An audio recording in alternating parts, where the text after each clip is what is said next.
Yeah. Yeah.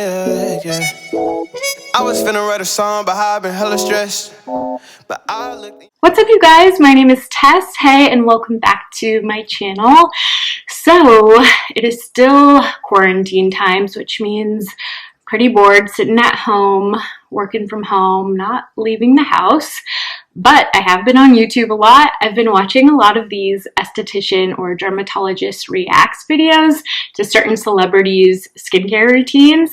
I think they're so fun to watch, and I wanted to give it a go. And just wanted to say before I dive in, this is not to make fun of anyone's routine. It's not to say I'm better or their routine is bad. It's more so just, I think, for educational purposes. When I started out in esthetician school and even on YouTube, I cringe looking back at some of my older videos, and you learn as you go as an esthetician. There's never any point where you stop learning. You are always growing. Same goes for anyone else just learning about skincare. So just wanted to say a quick disclaimer. I feel like these videos can be a little bit harsh, and I don't want it to be in the name of bullying at all. I just thought maybe we could learn and grow and improve together. So let's go ahead and dive in. If you do like this video, it would mean so much if you just gave it a quick thumbs up. We are growing. I'm so proud of our progress, and it's just so awesome to see this community grow, to recognize the names of people commenting. I promise I reply to everyone and I don't forget a name, so thank you so much for engaging and interacting. It makes it way more fun for me, so thank you. And don't forget to subscribe if you haven't already, and let's get into the video. I'm so excited. I might make this a little series and do a couple of these. Let's dive into the video. The person I want to review is Desi Perkins. I am obsessed with Desi. I love her. She was one of my original inspirations to start YouTube, and I'm sure a lot of you watch her as well. I think she has such a natural, witty sense of humor. Let's go ahead and watch her skincare routine. Okay, so this is what I like to call the transformation station, because we're about to transform. First, I gotta put my hair up. So I like to use this silky scrunchie because it is the best for your hair. All right, so now we got our hair up. I am going to take off my lashes. So nice. So these are my House of Lashes Iconic Lights, and I love them, so I need to find a semi-safe spot to put them so that Steven later thinks they're spiders. I love that. Next, I want to remove any eye makeup that I have, mascara, all that stuff, and I like to use the Neutrogena oil-free makeup remover. Okay, let's pause. She's talking about her first product. She is going in with the Neutrogena oil-free eye makeup remover. I want to pull up the ingredients on this one real quick. So let's talk about the eye makeup remover. I don't necessarily have a problem with the category of a makeup remover. I think it's, important to remove things like heavy eye makeup before you go ahead and start your cleanse, so you're not smearing it around the face. I do not like makeup wipes because I think those can cause a lot of irritation, and just that friction rubbing those ingredients on the skin can be caustic. But so Desi's using this eye makeup remover. The things I typically look for in an eye makeup remover are oil-free, fragrance-free, and alcohol-free. Especially working around the eye area, which can be really delicate. Alcohol, it's just very harsh, and it can sting the skin. You might even feel that when you use a product that has alcohol in it. Neutrogena is one of those brands that I've always noticed irritation and stinging with their eye makeup removers. Not everyone will have the same sensitivity, but even if you don't feel that harsh burn, you can be causing inflammation over time. Looking at the ingredients in Desi's eye makeup remover, the one that jumps out to me is benzyl alcohol. It is towards the beginning of the ingredient deck, which when you look at your ingredient deck, the products are listed from most concentration to least concentration. So the fact that there is an alcohol within the first few ingredients does stand out to me a little bit, and I don't always know every ingredient, which a lot of you may not either. So a couple sites that I really like are Inky Decoder and Paula's Choice. You can really just type in whatever ingredient it is because there's so many, and even estheticians aren't going to know every single ingredient. But there are fatty alcohols, which are not bad. They can actually be really conditioning on the skin. And then there are those more stripping alcohols. So benzyl alcohol, let's read about it. It is an organic alcohol that occurs naturally in some fruits. Its chief function is as a preservative, and it's among the least sensitizing preservatives in use. A volatile alcohol, it can pose a risk of sensitivity when used in high amounts, but it is considered safe as used in cosmetics. So I guess they're just saying in high concentrations it can be sensitizing, but I do think there are probably better options as far as eye makeup remover. There's actually one from Paula's Choice that I really like and recommend, and it is alcohol free, and I think there just can be better ways to remove your eye makeup. My favorite way to remove makeup is actually with a makeup eraser. That way you don't need any extra product on the skin. You can just wet the cloth and the little microfibers will gently remove mascara, any makeup.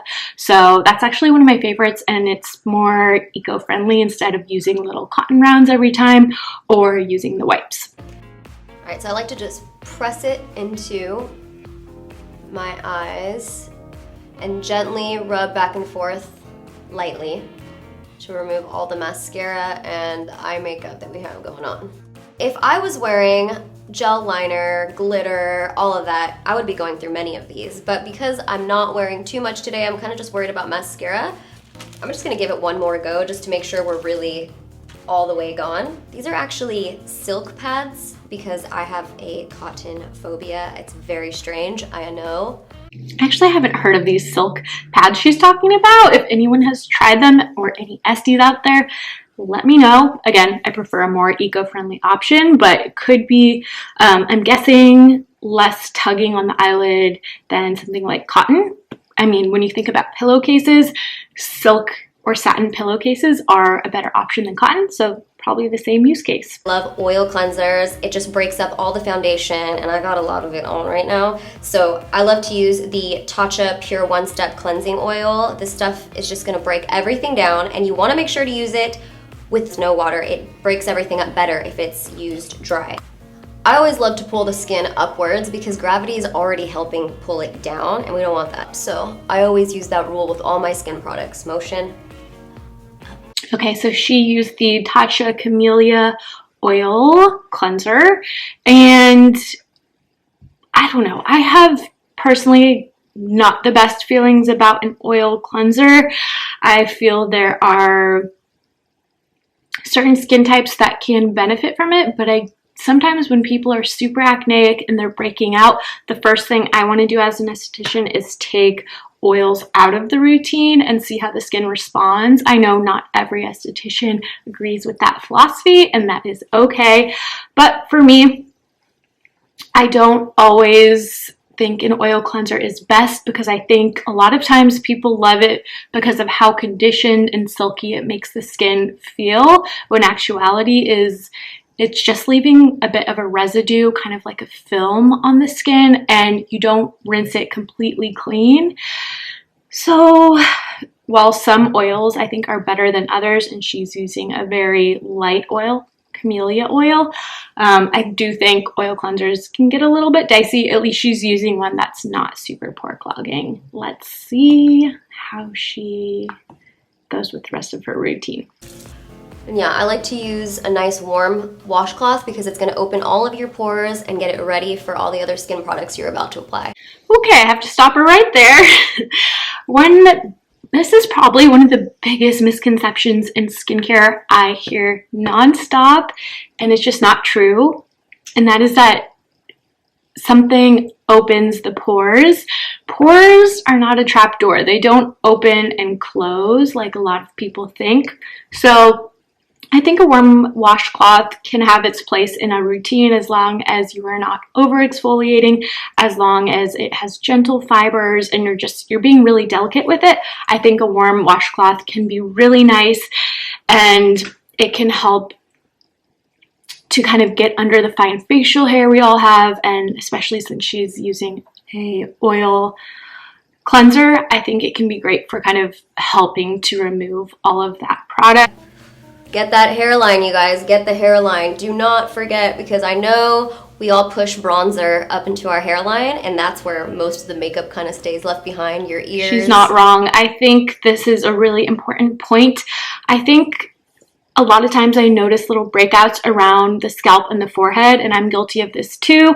Sometimes this can happen, just like Desi's saying, from product buildup, from the makeup, when we're not paying attention with our cleanse to, really getting up towards the scalp, because I think a lot of us are trying to avoid getting our hair wet, and a lot of us are trying to wash our hair less, which means more accumulation of product buildup, shampoo and the sulfates, conditioners, any silicones or little film left on the skin, any products you use in your hair can all accumulate along the hairline, along with your natural oils, dandruff, dead skin cells, makeup. So it is a good idea to pay extra attention to those areas, like around the ear, along the jawline, the neck, the forehead. Those are some areas I see get neglected with the cleanse. So good point, Desi. I'm pretty sure I still have makeup on, even when you think that you took all your makeup off. That's a lie. Now after the oil cleansing, you want to double cleanse. That's what I like to do. This is the Sanita's Lemon Cream Cleanser. I like to use it with this exfoliating pad. So now I'm just gonna take this, and in really gentle circular motions, I'm gonna apply this face wash. Oh, it smells so good. Lemon pie. Just a nice scent. I really just like this exfoliating pad much more than any face wash with those little micro beads. I just feel like they might get into my pores or make micro cuts in my skin, because some are so abrasive. So I do like that Desi is using a professional grade cleanser. She's using Sanita's, which I've actually never tried, but I know it is popular in some spas. I believe it's pretty affordable. So it seems like Desi must have a somewhat of a dry skin type if she's using oil and then a cream cleanser. Correct me if I'm wrong, if she said in videos before she has a more oily skin type, but from the products she's using, I would say those would be suited to somebody with dry skin. And she is right, some of the scrubs on the market can leave little micro tears in your skin, and they might feel like they're doing a really great job of exfoliating. Prime example is the St. Ives scrub. They can be causing little tiny micro cuts in the skin that over time create more inflammation and make your barrier more susceptible to damage. I've never tried that little pad. It almost looks like a Foreo without like the whole device. It kind of just looks like if you were just to use the outer layer of a Foreo, it would be like that. So could be a good tool. I prefer a device like a Foreo again, or just a silicone cleansing brush, because you do get that oscillation, but maybe this is what works for her. So I just like this. I have control over how much pressure. The neck. You always gotta remember the neck. It's definitely something that will tell your age once you get to that point in your life. When I was younger, my mom would tell me that, and I was like, okay, Mom, whatever. And now I get it. And you don't really start to get it until you see some things happening, and then you know, one of those. So much water's going down my robe right now. All right, clean washcloth. Whew. Pat dry, people, pat dry. You don't want to rub or tug your skin, because that causes wrinkles and we don't want that. Okay, so now toner. I did not use toner. I felt like it was one of those products I didn't really need, and then I started using it, and it's amazing. Not only does it control your oils if you have oily skin, and then it also helps with breakouts, but when I see the toner pad after I apply it, the amount of makeup left over on my face shocks me. I was shook. Ready for this? Clean. but it will have makeup on it, I promise you. Okay, so Desi is using the Ole Henriksen balancing toner, I believe. Let's look that one up and see what ingredients are in there. And just a quick point, I'll point out, a lot of times when you see like the residue left on the cotton rounds, a lot of times it is actually dead skin cells. It could be makeup. A lot of times it looks almost grayish in color, and those are your dead skin cells. I love especially applying this over where I have breakouts. Listen, right now I have some things going on, and that's fine. It happens to the best of us. So especially right here, I'll just press it into those breakouts. I actually discovered this product on accident once. I sent my husband out for spot treatment for my breakouts, and he brought a toner, and I was like, what is this? This is not what I use for breakouts, but it ended up saving my skin, so it's pretty insane. Glad Desi found something that works for her. So looks like she's using the Ole Henriksen oil balancing toner, and just looking at the ingredient deck real quick, the ingredients are water, polysorbate 20, Haemolis virginiana, which is witch hazel water, glycerin, glycolic acid, lactic acid, and salicylic acid. Those are the main ingredients. I do like that her witch hazel is diluted. I like glycerin as a skin conditioner. Interesting that there is a mix of glycolic, lactic, and salicylic. Sometimes those acids actually can work really well together in terms of reaching different layers of the epidermis and kind of loosening that cellular glue that holds them together and prevents oil from getting out. Likely it is the glycolic and the salicylic that are really the main ingredients kind of helping her with her acne. I think this could be an okay product. It does look like it's $29. Personally, I would prefer to see an esthetician and have a customized routine and professional products laid out for me. I also tend to like to use mostly products from the same line, just so things work congruously together. And I think one of the big benefits of a professional skincare routine is that everything is pH balanced. Not to say this is a bad product, but I think it can get a little bit dicey when you are mixing a bunch of different acids along with other skincare products. I'm not sure of the concentration of these acids, and that is one thing about over-the-counter products.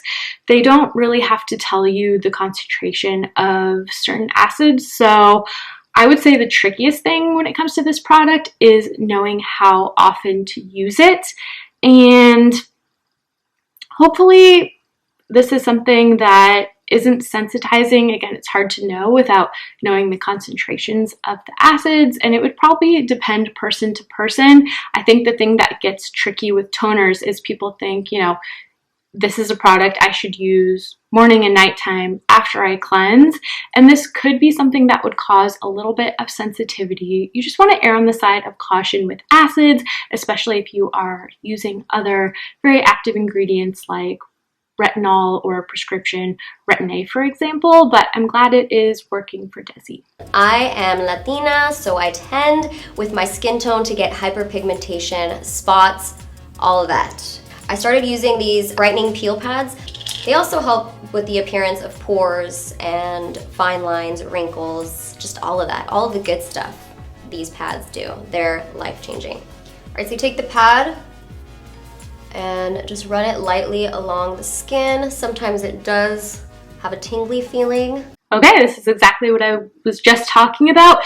Desi just used a product that had a concentration of 3 acids. Again, we don't know how strong they are, but glycolic, lactic, and salicylic mixed with a little bit of witch hazel could be a little much if you are following up with a peel pad. Let's take a look at the ingredients in the Sanita's pads, brightening peel pads. Again, this is a professional brand, Sanita's. So ingredients in the Sanita's pads: second ingredient is straight up alcohol, so that's not necessarily good. That would be quite stripping, especially as the second ingredient, so not a fan of that, unfortunately. The next ingredient is glycolic acid, polysorbate 20, and then salicylic acid and lactic acid, and then witch hazel. Then fragrance, derived from essential oils, which essential oils, not just necessarily bad, but it really depends what types of essential oils and if they are safe for the skin. But essentially, Desi is going in with a higher concentration of the ingredients she already just put on her skin, and she was pressing and pushing those products into her skin quite a bit. So I think this kind of just points out one thing that's not wrong, but I want to highlight, and that is just having intention with your products. I think Desi likely was given this by an esthetician, and she's mixing it with things in her routine already. She's probably not looking at the ingredients to realize she's using a very similar peel product right after using an acid-based toner, which could cause inflammation. She's just essentially exfoliating her skin more. So if she is prone to hyperpigmentation over time, this could leave her more photosensitive, and it could sensitize the skin. So something I just want to point out here is having intention with your products, being aware of what is in them, and just knowing that every product you use should have a specific place in the routine. Notice a huge difference when I start to use these with my texture in my skin. It really helps with texture. And one thing I will also just kind of point out here, I think we tend, especially in America, we really tend to over exfoliate the skin.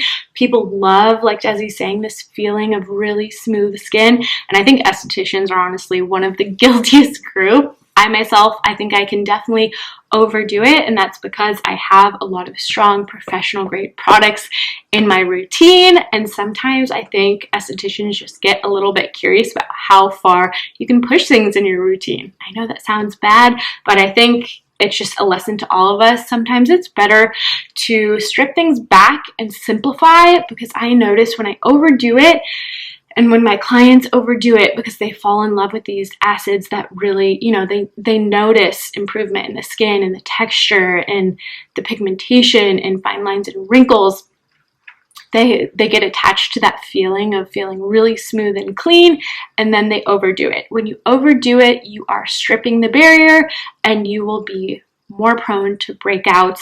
I notice this actually quite a bit if I use things like benzoyl, I use salicylic, and I use retin-A. And then if I happen to kiss my boyfriend and he has a beard that's really scratchy, it can lead to something I like to call make-out breakout, which is little breakouts around the mouth. And it's just an indication of over-exfoliation in that area. Over time, that friction and inflammation will lead to breakout. So sometimes I think it's just best to simplify, strip things back. You may want to use your acids a couple times a week or once a day if they're mild enough, but you really just have to pay attention to how the skin feels. I had a bunch of little bumps, and they went away with these peel pads. So maybe they were caused by the peel pads.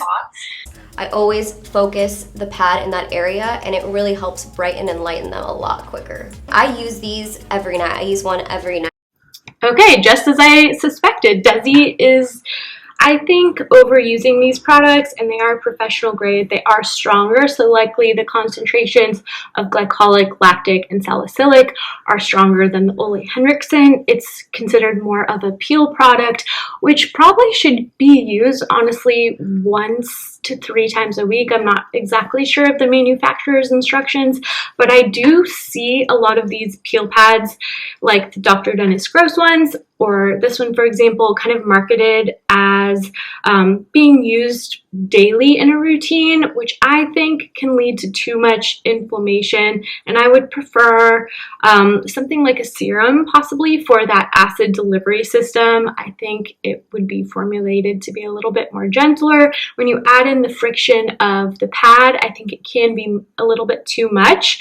So I'm not the biggest fan of acid-based toners or peels used as a toner, essentially, is what Desi's doing. I think they're better used as a treatment product, and not to say that peels can't have a beautiful place in brightening the skin, helping with texture and fine lines, but I think if you don't give the skin time to repair and recover from that exfoliation, it can do more harm than good in the long run. Unless I feel like my skin is doing really well, and then maybe I'll skip a couple nights. You know, when you're feeling yourself and you're like, wow, my skin's doing so good, I'm gonna skip some stuff. And then the next day your skin reacts terribly. Let's just go up the neck too, let's not forget. Okay, now it's time for a face oil. I love face oils. They just make you feel so hydrated, and I know a lot of people with oily skin get nervous about face oils, but they actually help oily skin, so I enjoy them. Okay, so I have thoughts, and this is something I will say is a bit of a mistake as far as using oils before moisturizer. One thing Desi said was that she felt like the oil made her skin really hydrated, and it's important to remember that oil is essentially delivering nourishment, and this type of oil is delivering oleic acid. So if you are already oily and acne prone, this is not the type of oil that is going to benefit you. I also have a different philosophy on skincare, that oil benefits oily skin. Again, I know some estheticians subscribe to this, and it's kind of something I've seen floating around the internet, that if you're acneic, you shouldn't be afraid of using oils and that it can actually help you in your routine.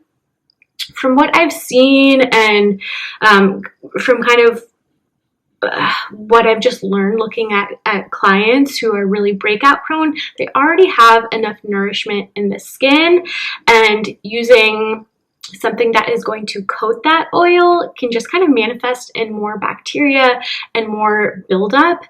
An oil like marula oil. So this is a really expensive oil, and it is over the counter from Drunk Elephant. I don't think it's a bad brand, but I think it's a very expensive brand, and I personally don't think it's the best use of somebody's money. Again, I think it's better to have a customized routine kind of laid out for you by an esthetician, and I would recommend professional grade products over really expensive over-the-counter ones, especially with Drunk Elephant. Not that the ingredients are bad, but I think you do a lot of times end up paying for marketing and branding and the really cute packaging. Marula oil is a more comedogenic oil. It tends to be about a 3 or 4 on the comedogenic scale, which is a scale. It's not totally fact and foolproof, but I do think if you were going to use an oil, I think there are some much better ones. I think when you use things like nut oils, they tend to be a little bit more pore clogging. So if you are going to use an oil, I think plant oils tend to be a better option. Something like squalene or jojoba could be a better option for you. And again, if you are oily and acne prone, you may just want to skip the oil altogether. Last thing I will say on this is that the oil, it should be used as a bit of a topper. So it should be something Desi uses over her moisturizer. Ideally, not every night. That would probably lead to a little bit of buildup. And depending on the climate you live in, if you're somewhere really humid and hot, you may not want to use the oil. If you're somewhere really dry and cold, you may benefit from using oils more in the routine. But I think just, being really intentional with oils is important. I see oils in serums, as standalone oil products, in cleansers, in makeup. So all of that, I think, again, can lead to a bit of buildup. And again, you want to use oil as a topper to seal in the water and the hydration from your moisturizer, and then kind of use the oil to occlude and seal everything in. Just using the oil first and then applying your moisturizer means your moisturizer is just going to sit kind of on top of the oil, and it won't be able to penetrate the skin. Tip, I love to drench my skin with this oil before a flight. It is the best. You'll arrive so glowy and so hydrated. It's like this. Okay, this is one last thing I have to say. I feel like that glowy, dewy dumpling look, you know, is really popular, and I think it's gorgeous and it looks great on Instagram, but it's, again, not for everyone. And a lot of times when I see products marketed as glowy or, you know, like a dewy product, it tends to mean they're high in oils, and that, just be mindful, it could lead to more breakouts. Especially, it really depends when products are comedogenic, pore clogging. It really depends how much of them you're using on the skin. Desi's saying she drenches her skin in it, and while it might not be a bad idea to use some oil before getting on a plane, again, I would ensure you have your moisturizer underneath. And yes, you could definitely layer up. Getting on an airplane is a good time to kind of layer your products, protect the skin from the outside environment, and ensure you're really hydrated. But I would just be careful how much of the product you use, and again, you'd want to use it as the last step in your skincare routine. Lastly, for the creams, I'm going to apply my nighttime cream. This one I only use at night because it has a lot of ingredients that you don't really want to be using in the sun so much. Okay, my facialist told me to use this. She says it's one of the best. So that's why I use it. That's the real reason. So now I'm just gonna pat this into the skin. Okay, so Desi is using the Alpha moisturizer that her esthetician recommended. I'm actually really curious about this product, Alpha moisturizer. This product is $125 for 1 fluid ounce. It's pretty expensive, and they say it is a unique combination of an alpha hydroxy acid and a retinoid. Okay, so just to be aware, Desi has quite a bit of acids and retinols in the routine. I mean, she's gorgeous skin. She likely does have, you know, a facialist, like she says, and she likely gets a lot of treatments done, but she's using quite a bit of acid. So I wonder if that could be a reason she's kind of breaking out frequently. Let's see what the exact ingredients are. Okay, so kind of interesting. This moisturizer has a lot of alpha hydroxy acids and retinoids, lactics. So essentially a blend of different acids. I think the main kind of takeaway here is just noticing how many acids Desi has in her routine. Essentially, it seems like her skin never really has a chance to recover from the amount of exfoliation that she's using.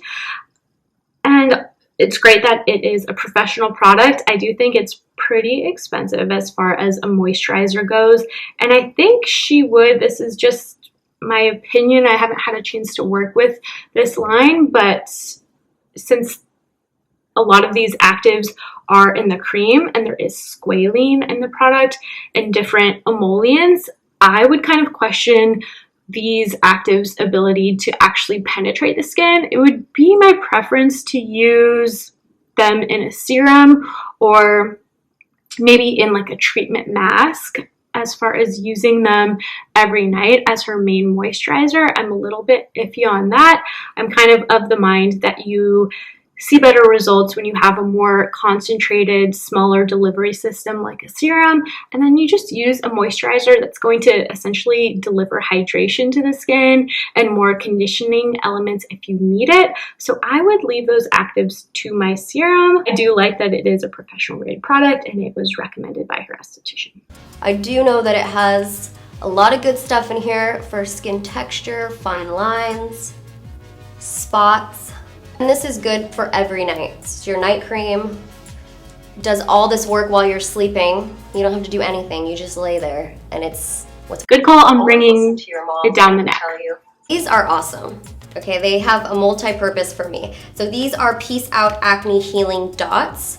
And what I love about these is that you can just place them on your breakouts and they don't move because they're sticky. They stick to your face. And on top of that, they're like a skin tone, so it disguises your pimples too. So when you go lay down next to your husband at night, he's not like, whoa, what's going on? I mean, not that I care. I'm always looking crazy. Sheet masks, face masks. So we're just gonna go crazy here because we have some issues happening. So look. Boom. Okay, so Desi's talking about these little salicylic acne patches. One thing I'm noticing, and this is what I do as an esthetician, I kind of try to put on my little private investigator hat, and when I see my clients, I ask them to tell me about their whole morning and nighttime routines before we start the facial. Something Desi has kind of repeatedly said is she has this pattern of breakouts, and sometimes the solution to that is introducing acids that will help to kind of break up the cyclical nature of the breakouts. It's kind of my hunch that her breakouts are occurring more so from inflammation. She doesn't seem like she has particularly hormonal acne. They kind of seem to be more sporadic and all over the face, which can be a condition caused by inflammation in the follicle. And it's kind of just my hunch that Desi is repeatedly using these acids on her skin. And it all goes back to pH of the skin, which is something you really want to keep balanced. When the pH is off and there's this recurring disruption of the barrier function, that's when it can lead to inflammation and breakout. So I'm kind of thinking that's what's going on, and adding more salicylic concentrated in these little spots, I think it could lead to problems if Desi has already used glycolic lactic salicylic in her toner and then her peel pads, and then she's using a cream that has retinoids and alpha hydroxy acids, and then she's, putting a peel on top. Meanwhile, she has this oil that's, occluding her cream. I think it's probably kind of a mixture of too much inflammation, too many acids, and then this layer of oil that is, sitting there, and other products are sitting on top. So I think that could definitely lead to a little bit of congestion. Excellent, excellent. And let me just put this one right here. Feeling pretty good about that. I mean, I have a little redness, but that's good. Move on. So Desi, I think, is kind of just guilty of doing what a lot of people do, and when they see breakouts, they think they need to do more. They start adding more things in the routine, then you don't even know what is causing the issue in the first place. So my recommendation would be for Desi to just kind of simplify, be more intentional. If she's going to use a retinol, use a good, professional grade retinol, and use that at night. Use the other acids, as needed. It can complement retinol, but if you are just using them all repeatedly every night together, it could be too much. She's noticing her skin is red, which isn't always a bad thing. It can mean, you're boosting your circulation, and it can be a good thing for the blood flow and the health of the skin, but it could also indicate that she's experiencing a little bit of inflammation. So we're gonna move on. Now it's time for chapstick. Don't forget your lips. It's very important. You don't wanna wake up with them looking all dry and Tales of the Crypt like, you know what I mean? This is actually from Christian Dior. It's the Creme de Rose. I recently found out they discontinued this. I'm still gonna use it. Okay, so Desi finished with her Dior lip balm. I'm not even gonna look that one up. I can kind of guess it's probably very overpriced and has some fragrance in it, but some products you just use because they are so enjoyable and luxurious, and to each their own. That is the end of Desi's routine, so I think it's a good place to stop the video. This was so much fun. One of my favorite parts of being an esthetician is looking at the big picture and kind of piecing these puzzle pieces together. So again, I think these are really fun to do, not to critique someone, but just to learn more and to kind of practice. Maybe it'd be a good idea for you to look at certain estheticians' routines, look up the products they are using, and start looking at the whole big picture and how things may or may not be working together. But I really enjoyed this video. Let me know if you guys want to see more, or if there's a certain celebrity that you would love to know my thoughts on their routine, and I would love to do a little review. Thank you guys so much for watching. As always, I love you, and I will see you in the next video. Bye!